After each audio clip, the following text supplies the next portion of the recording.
ఇప్పుడే country delight app ని download చేసుకోండి. Download the country delight app now.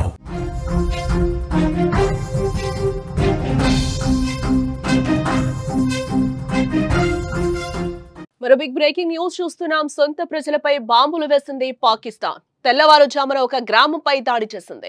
Fighter జెట్లతో 8 బాంబులు వేసింది పాక్. స్పాట్ లోనే 30 మంది మృత్యువాత పడినట్లుగా తెలుస్తోంది. భారీ సంఖ్యలో సామాన్య ప్రజలు గాయపడినట్లుగా కూడా మనకి బ్రేకింగ్ న్యూస్ లో అయితే సమాచారం అందుతోంది. సొంత ప్రజలపైనే పాకిస్తాన్ యుద్ధం ప్రకటించినట్లుగా వ్యవహరిస్తోంది. ఉగ్రవాదాన్ని కట్టడి చేయాలంటూ పాకిస్తాన్ ఎయిర్ ఫోర్స్ చేసిన దాడిలో అమాయకుల ప్రాణాలు గాల్లో కలిసిపోయాయి.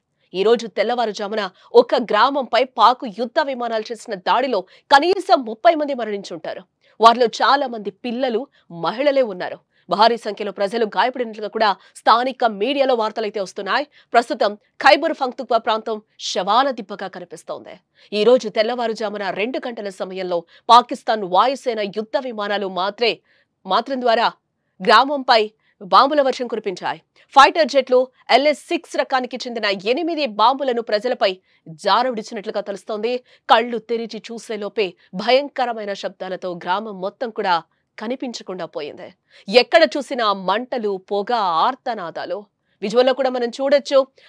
ఖైబర్ పఖ్తూన్ఖ్వా ప్రాంతం అంతా కూడా ఏ విధంగా పొగతో అలుముకుందో కూడా మనకి కనిపిస్తోంది. ఈ దాడిలో సుమారుగా 30 మంది ప్రాణాలు కోల్పోయినట్లుగా కూడా స్థానిక మీడియా సంస్థలు అయితే చెప్తున్నాయి. ఈ సంఖ్య ఇంకా పెరిగే అవకాశం లేకపోలేదు అని కూడా అక్కడున్న కొన్ని వర్గాలైతే చెప్తున్న పరిస్థితులు కనిపిస్తున్నాయి. ఈ దాడిలో పెద్ద సంఖ్యలో ప్రజలు, ముఖ్యంగా చిన్న పిల్లలు, మహిళలు తీవ్రంగా గాయపడినట్లుగా సమాచారం. వారంతా భయంతో ప్రాణాల కోసం అరుస్తూ పరుగులు పెట్టారు. కానీ అప్పటికే జరగాల్సిన నష్టం జరిగిపోయింది. ఇళ్ల శిథిలాల కింద చిక్కుకుపోయిన వారిని బయటకు తీసేందుకు స్థానికులు అక్కడ తీవ్రంగానే ప్రయత్నిస్తున్నారు. సహాయక బృందాలు కూడా ఆలస్యంగానే అక్కడికి చేరుకుంటున్న సిచ్యువేషన్స్ కనిపిస్తున్నాయి. మృతదేహాలు, రక్తంతో తడిసిన, గాయపడిన వారి ఫోటోలు, వీడియోలు ప్రస్తుతం సోషల్ మీడియాలో విపరీతంగా వైరల్ అవుతున్నాయి. ఈ దాడిపై పాకిస్తాన్ ప్రభుత్వం ఇప్పటి వరకు కూడా అధికారికంగా స్పందించలేదు.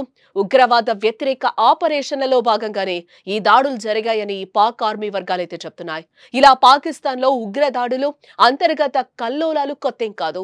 ఈ ఏడాది జనవరిలో ఉగ్రదాడులు అంతకు ముందు నెలతో పోలిస్తే ఏకంగా 42% పెరిగాయని Pak institute for conflict studies and security studies నివేదిక అయితే వెల్లడించింది.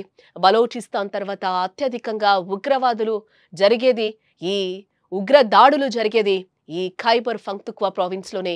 ఇక్కడ తరచుగా పాకిస్తాన్ తాలిబాన్ గ్రూపులు సైనికులపై, ప్రజలపై దాడులు చేస్తూ ఉంటాయి. తరచుగా పాకిస్తాన్ తన దేశంలో పెరుగుతున్న ఉగ్రవాదాన్ని కట్టడి చెయ్యలేక చేతులెత్తేస్తోందని కూడా అంతర్జాతీయ రాజకీయ విశ్లేషకులైతే అభిప్రాయపడుతున్నారు. దీనికి తోడు దేశంలో ఆర్థిక సంక్షోభం, రాజకీయ అస్థిరత వంటి సమస్యలు కూడా పాకిస్తాన్ కుదేలవుతున్నాయి. ఇప్పుడు జరిగిన ఈ దారుణమైన దాడి ఆ దేశంలో నెలకొన్న కల్లోల పరిస్థితులకు అద్దం పడుతోందని చెప్పుకోవచ్చు. సొంత దేశంలో ప్రజలు సురక్షితంగా లేకపోవడం, తమ ప్రభుత్వం తమను రక్షిస్తుందనే నమ్మకాన్ని కోల్పోవడం పాకిస్తాన్ ప్రజల్లో కనిపిస్తోందని కూడా మనం ఇక్కడ చెప్పుకోక తప్పదు.